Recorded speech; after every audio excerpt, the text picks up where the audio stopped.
In this video, I'm going to explain to you exactly how to manage your inbox for cold emails without spending hours per day on it, and most importantly, in a way that actually books your meetings and signs your clients. So, in the past few months, I've generated over $4.2 million in sales pipeline for my clients and spent hundreds of hours in the inbox replying to leads.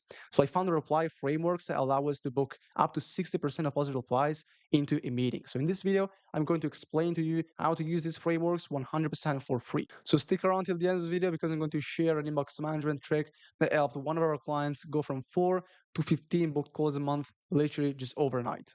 All right, so there are four different types of replies, and each of them should be handled with the correct framework. So the first one is a mere request reply, and this is when prospects respond to your cold email. They want to get on a call with you, they want to discuss further with you. And so there are two different types of replies within this mere request main category, which is prospects who propose a time, the first one, and the second one, prospects who don't propose a time, right?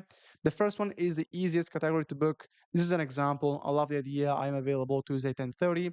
These are the easiest leads to book. They've already made it work for you. And so in this case, what you have to do is just send them a calendar invite and confirm with them with this type of email reply. The second category is prospects who are open to getting on a call with you, but they don't propose a time for the actual call, right? So this is an example. Thanks for reaching out. I'm happy to jump on a call to learn more. In this case, you want to use this framework. Hi, prospect name sounds great. How about this Tuesday or Wednesday at 10 a.m. or 3 p.m. Eastern time, right? So we're going to follow a few rules when you propose a few times for the call, which are you want to make sure you mind you propose two times on two different days in the prospect's time zone. This is super important. That way, you give them more options to choose from because most people will be available at least one of these four times that you proposed. Then you want to reduce the friction as much as possible. So you want to frame the time in the prospect's time zone to make it easy for them to say yes, right? Because, for example, if you're targeting like the US, you might be targeting four different time zones, realistically more. And so we want to frame the time zone as the prospect's time zone. So it just reduces the friction and you will get more calls booked. The second type of reply is more info slash interested replies. This is an example. Yes, I'm interested in learning more. So in this case, you want to use this framework, which I also cover in this separate video right here. So basically, the framework is case study, offer, guarantee, more info, call to action, and calendar link. That's all. So in the first section, the case study, you want to use a case study. You want to send them a relevant case study, just one sentence with a link to the actual case study document for them to check out.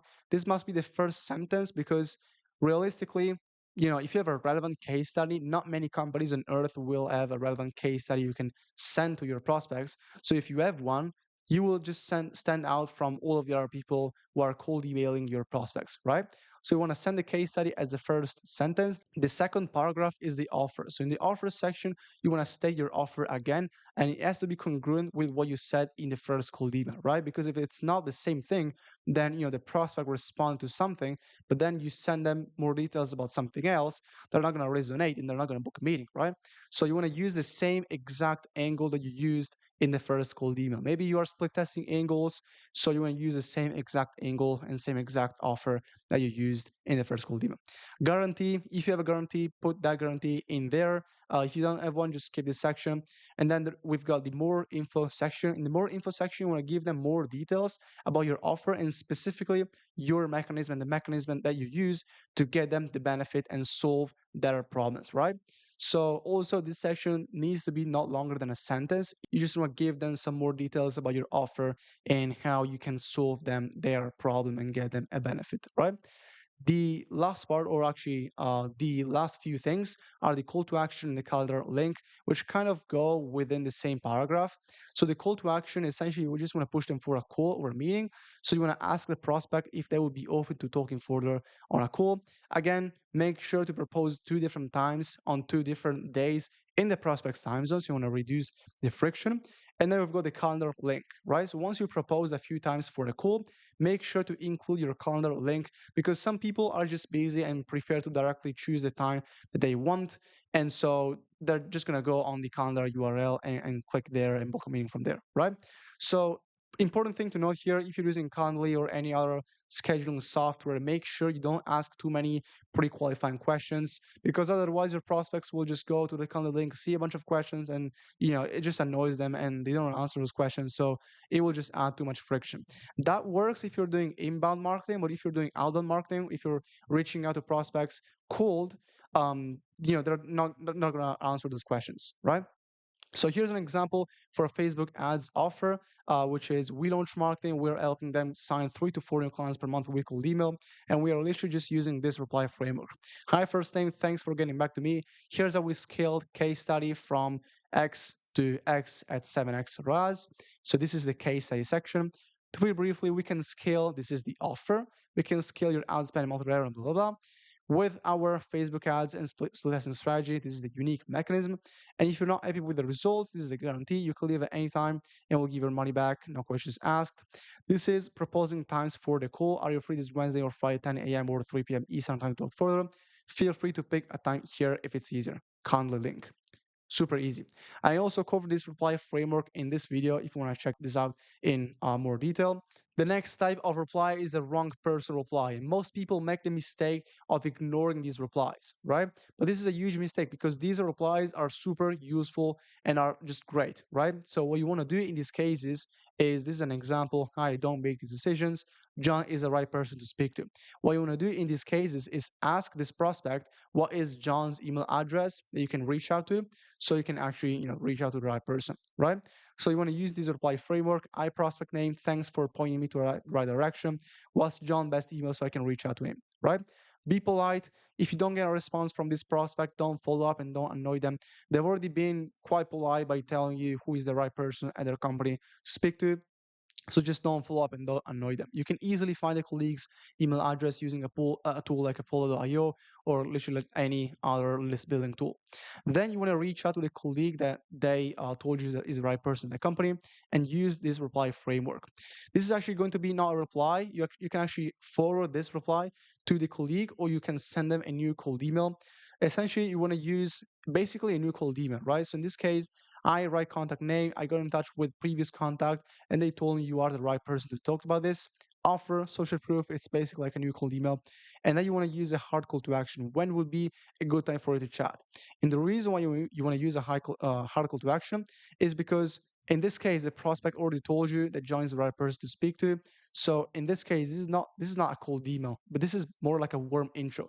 So you can expect a higher conversion rate from these types of emails as opposed to normal cold emails that we send. The next type of reply is not interested replies. So you might be wondering why you even need to bother about respond to not interested replies. And so the reason is very simple. Not interested replies can be very useful for market research, market feedback, and determining what makes your prospects not interested in your offer. Right? At the same time, you only want to respond to polite, not interested replies, because for whoever says unsubscribe or wants to stop receiving your emails, you should just take them off your list and not contact them again, right?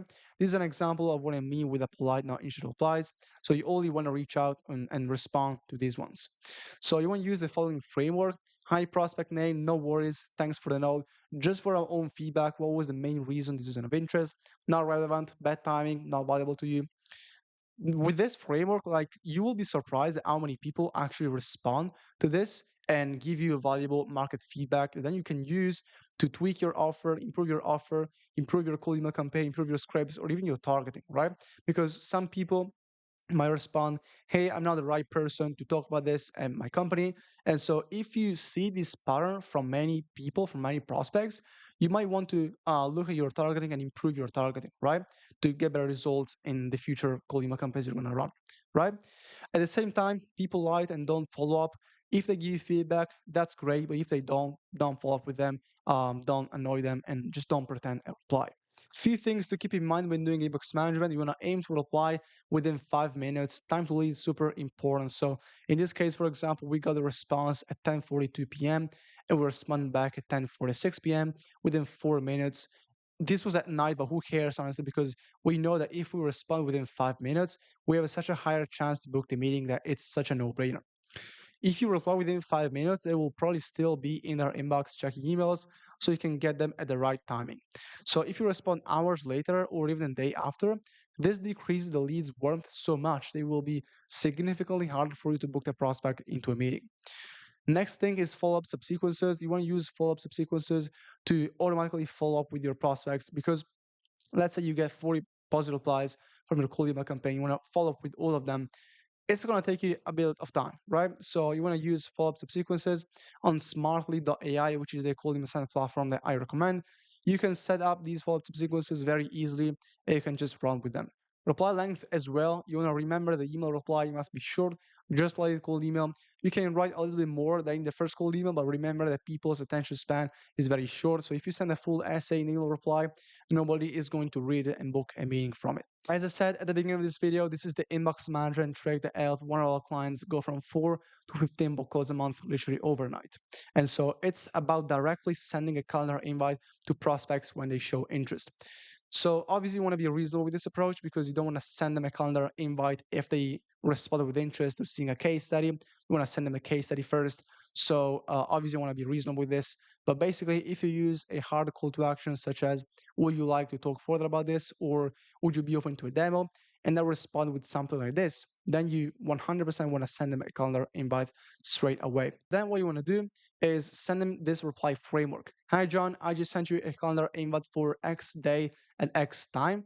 Does that time work for you? If not, we can reschedule something on the calendar for later or whatever, right?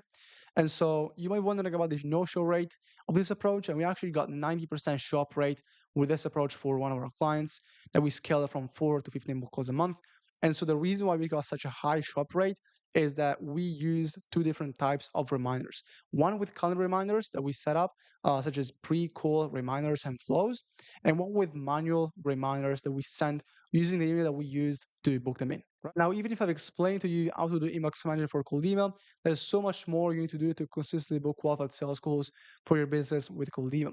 You have to set up the tech infrastructure, come with a go-to-market strategy, come with the outreach angle, build a lead list, write email scripts, do A/B testing, and follow up with leads. And there's hundreds of other small things that you need to do that I obviously couldn't cover in this video. So we could do everything for you and book you 30 meetings with your clients in the next 90 days on a pay-per-show basis, like we've done for relaunch marketing, USSO incentives, smart recognition, and many other clients. So if you want 30 meetings with your clients, book a call with me below by clicking the first link in the description below. Go to my landing page, watch my case studies, watch my client interviews, and book a call with me below. That being said, I appreciate you watching this video, and I'll see you in the next one.